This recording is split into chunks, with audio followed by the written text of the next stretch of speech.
We are closing in on the final weeks of the regular season here in the state of West Virginia, and the girls' postseason will begin next week. The boys' postseason will begin the following week with the new regional format. And to get us kicked off for our postseason information or packages, as you could say, we're pleased to be joined this week by the girls' head basketball coach of the St. Albans Red Dragons, head coach Elias Gregory. Coach, welcome to the program. Thanks for having me, Taylor. I appreciate it. So, my man, to start, speaking of postseason, you guys get the #1 seed in your all's region in Class Quad A.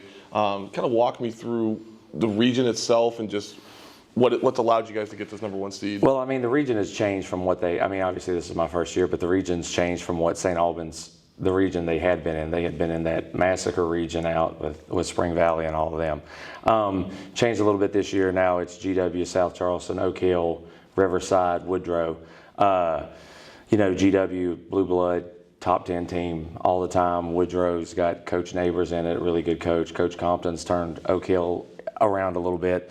And then, I love Coach Frisbee and Coach Witten at South Charleston. So it's a different region. But if you can be the #1 seed in a region that's got a blue blood powerhouse like GW in it, you've got to feel pretty good about that. Obviously, you guys have had a lot of success throughout the course of this season, and especially in your first year. We'll get to that here in just a second. Right. But just from your perspective, being a first-year coach and the success that you guys have amounted this year, what's that like for you just to be able to see all this work that you put in during the offseason and then all of it now coming to fruition? Well, when I got the job, I was in a really good situation before when I was over with Nitro Boys with Coach Lowe, and that was a very successful program. So I didn't want to just go to any program that I thought, just take a job to take a job. So obviously I came in here with the expectations with the new region and everything for us to be competitive in it and for us to make a run to Charleston. I've said this plenty of times, but the senior class here that I have right now took this program over and it was dead. This program was in bad shape. It hadn't been doing well for years, and I wanted them to end their story in Charleston. That's been the thing that I've preached since I got this job in June, and so it's great to see it come on the way to coming to fruition. Obviously, it hasn't yet. I don't want to put the cart before the horse, but it's also been a lot of pressure on me though, because I did come in with talent and I did come in with really good players who deserve to finish their story in Charleston. So it feels good that everything we've done up to this point has kind of put us in a position to get there.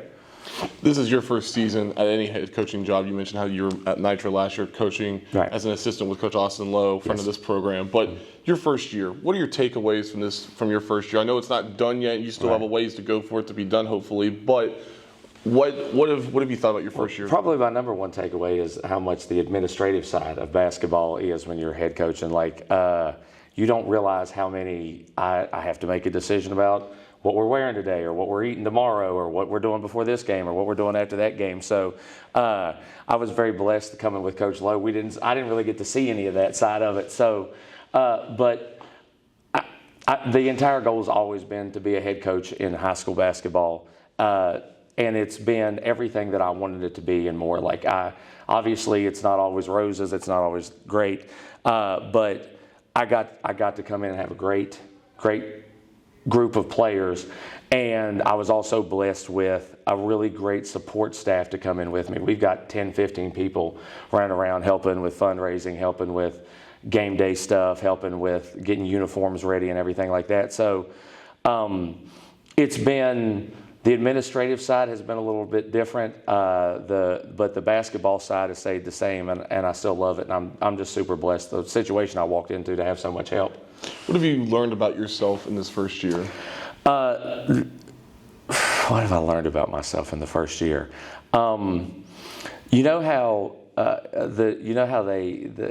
people will say, well, what would the dog ever do if it caught the car? I always felt like sometimes maybe I wasn't good enough for it. Maybe this was just some pipe dream that I had. And I'm by no stretch of the imagination saying that I'm some great coach. It's 1 year in, and I was blessed with talent and blessed with a good culture and a good situation. But I think the one thing I've learned is that I feel like I belong, and that it was everything that I had hoped it would be. Getting a head coaching job and getting a head coaching gig was everything I'd hoped it would be. So that would be, I think, the one thing I would say that I've learned. As a first-year coach, it probably takes some time to get the relationships developed with your players, being a new guy in a new program and a new environment as well. But kind of talk about that player-coach relationship that you have with your players this year, and how have they been with you, and how have they adapted to you as well? Well, I think the biggest key in that was being able to keep Coach John Austin, who had been on the staff previously, who's been with this current group of seniors their entire run. He's been incredible to have around because he's already kind of had those relationships. And I think that when he agreed to stay on, it was a really important endorsement of me. That we had somebody that the girls were familiar with, that they had been comfortable with, who had been through the battles with them, to say, yeah, it's going to be okay, and I endorse this guy. But I'll tell you that I've been really impressed with the way, because I wondered about that too. You've been with somebody else, a different coaching staff for 3 years. How would they embrace me? I don't think we've had very many issues at all. It's been pretty seamless. But part of that is being blessed with the seniors that I've been blessed with too. That they're just really good kids. They're really solid teammates. They all want to see each other do well. So I don't really get a lot of pushback on, hey, maybe I want to change this a little bit, maybe I want to change that a little bit. Trying to keep some of the stuff the same, obviously, that they had. I've tried to keep as much continuity as I can, but I've been pretty blessed in the way that they've treated me since I've gotten here, and they've bought in and all of that. Going back to your region, I know you guys have a couple of teams in your region that are part of the Mountain State Athletic Conference. Right. And obviously you guys played in the Night of Champions this past weekend. But just from your standpoint, being a new coach in this conference, this is a really difficult conference this season with you guys, GW, Hurricane, Parkersburg's always around, Spring Valley. They're one of the top 2 teams in Class AAA. I mean, from your viewpoint, what makes this conference special to coach in? I think the crazy thing about this conference compared to, say, and I'm not trying to throw any dirt on anything, but say compared to the Cardinal that I had been in before, was just like the coaches. The coaches in this conference are insane. You look at even like Coach Smith at Cabell Midland, she's really, really good. Lonnie at Coach Lucas at Huntington, really, really good coach. So even the teams that maybe aren't having the years that are down at 6, 7, 8 in the conference, they're really, really good coaches, and they're really tough outs. I'm kind of glad I don't have any of those in my region, honestly, of those people that would. But it's most of the coaches in this are just excellent, have been at their programs for 3, 4, 5, 6, 7 years, have won, have been in state semifinals and everything. And so getting to test your mettle against people like that too, people who have won state titles, been in state finals and stuff like that, and coming out on the positive side and sometimes coming out on the negative side. But this conference, the coaching, I think, is what makes it what takes it apart from all of the others. It's a night in, night out grind on the coaching level. So you have to scout well, and you have to plan well, and have a good plan coming in. You talked about how you want your seniors to end up in Charleston. Let's kind of take it from that angle. For you guys to get to Charleston, that's part of my question. But the second part of that question is, what's it going to take for this team to advance further than what you guys want, rather than just getting to Charleston and being content with that? What's it going to take to move past that stuff? Well, I think that it's a good question to ask, because we've just done some introspective on that over the weekend. I have the mentally toughest players of any team I've ever been a part of. These kids do not give up. We've been, the first time we played Spring Valley, we were down 12. We pushed it back to an overtime game. We've been behind big in games and come back and won them. They're a group that never gives up, and the fight is there. That you can't teach. You can't teach the fight. Do I think we are still, and I think this is part of being a new coach and kind of working through what works best for my players and mixing what I want to do with what they want to do. I think we guard really well. I think defense travels. I think what we need to do is we need to value possessions more offensively and become more offensively efficient. There are a lot of times, not to get down in the weeds, but there's a lot of times where I think, and you've seen a couple games, where we'll go 2, 3, 4 minute stretches where we really don't get good shots, where we maybe want to take the easy way out of shooting maybe a 26-foot three instead of doing the hard work of getting to the rim and getting shots. We're our best when we get the ball inside. I think that's been a big switch from what they had done previously to now. Our three-point attempts are way down, but our points in the paint are up considerably, almost double. So we have to commit to, we're great defensively when we want to be great. We have to commit to doing the hard work on the offensive end as well, I think, in order to advance. I think Quad A it's really talented, but I don't think there's the one or two teams that are clearly 40 points better than everybody else. So I think I wouldn't be shocked to see anybody end up in that semifinal. So for us, it's about valuing possessions and becoming way more efficient offensively, and that's something we're going to work towards over the next 3 or 4 weeks, because like you said, the goal was make it to Charleston. When I got here, there's a timer on the front of my locker room that counts down to 9 o'clock on March the 4th, when we hope to be cutting the net down. And that's what I did when I first got this job. But then when I kind of saw what I had, I think just getting to Charleston isn't enough. So, become more efficient offensively would be a big help. You talked about how your girls just never give up, and it sounds like the work ethic has really stood out to you about this group. 100%. As a coach, how enthusiastic does that make you whenever you do have a group like that that's willing to never give up in situations where their backs are against a wall or they're not content with what they're at? It helps a lot, because, again, I said the thing you can't teach is mentality. Like, it's hard to build a culture, especially coming in as a first-year coach. If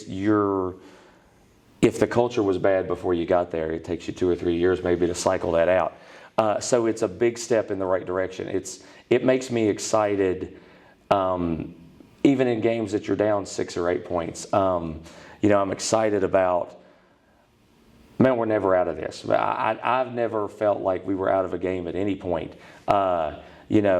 because the way they fight. So it makes me never want to give up. It makes me always want to be working in my mind on a way to fix this or improve that, or what can I do to be better as a coach, and try to be introspective of myself. I can't just ask them to make all the adjustments and them to be the only ones that are self-evaluating themselves. It makes me want to work harder to be better and kind of self-evaluate myself too.